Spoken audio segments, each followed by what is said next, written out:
Fat লসের জন্য তোমরা যদি মনে করে থাকো কি কি এক্সারসাইজ আমি সবার ফার্স্ট অফ আমি করব, ফ্যাট লসের জন্য কনফিউশন থেকে থাকে মাথার মধ্যে, তো সবার ফার্স্ট অফ তুমি করতে পারো জাম্পিং জ্যাক।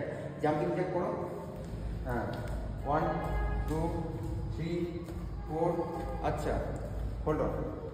আচ্ছা, সবার ফার্স্ট অফ তোমরা এই যে জাম্পিং জ্যাকটা যেটা দেখছো একদম বেসিক এক্সারসাইজ। জাম্পিং জ্যাক তোমরা কীভাবে সবার ফার্স্ট অফ হাতটা সাইডের দিকে রাখবা, হাতটা সাইডের দিকে রেখে সাইড দিয়ে রাখো। হ্যাঁ, দেখাচ্ছে ফুল পুশ করো। হ্যাঁ, ফুল ডাউন করো। ওকে। আচ্ছা, এটা জাম্পিং জ্যাকের আশা করি তোমরা বুঝতে পেরেছো। তো জাম্পিং জ্যাক হয়ে গেলে নেক্সট অফ এক্সারসাইজ করবো আমরা কি হাই কিনিস। হাই কিনিস কীভাবে করবো, হাত সামনের দিকে রাখো। আচ্ছা, হ্যাঁ, পাটা অল টাইম হচ্ছে টাচ করার আমি চেষ্টা করবো, হাই কিনিস। তো সেকেন্ড অফ এক্সারসাইজ হয়ে গেল হাই কিনিস।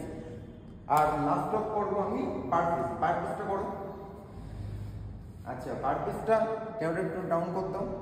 হ্যাঁ, আচ্ছা, বারপিসটা দেখতে পাচ্ছ কীভাবে করছে, ফুল সামনের দিকে বডি আনছে, সামনের দিকে বডি আনছে অ্যান্ড ফুল আছে পিছনের দিকে নিয়ে যাচ্ছে। আশা করি বুঝতে পেরেছো। তো সবার ফার্স্ট অফ তোমাদের এই বেসিক একদম 3 বেস্ট অফ এক্সারসাইজেস কার্ডিওর জন্য। তো তোমরা ম্যাক্সিমাম কার্ডিওর জন্য যদি মনে করে থাকো আমাদের তাড়াতাড়ি ফ্যাট লস করতে হবে বা কার্ডিওর জন্য আমার মাথায় আসছে না কি কি এক্সারসাইজ আমরা করব, তো সবার ফার্স্ট অফ বেসিক এক্সারসাইজের 3 এক্সারসাইজ দেখালাম। সবসময় বেস্ট অফ এই 3টে এক্সারসাইজ বেসিক এক্সারসাইজের মধ্যে তোমরা রেপিটেশন রাখবে ম্যাক্সিমাম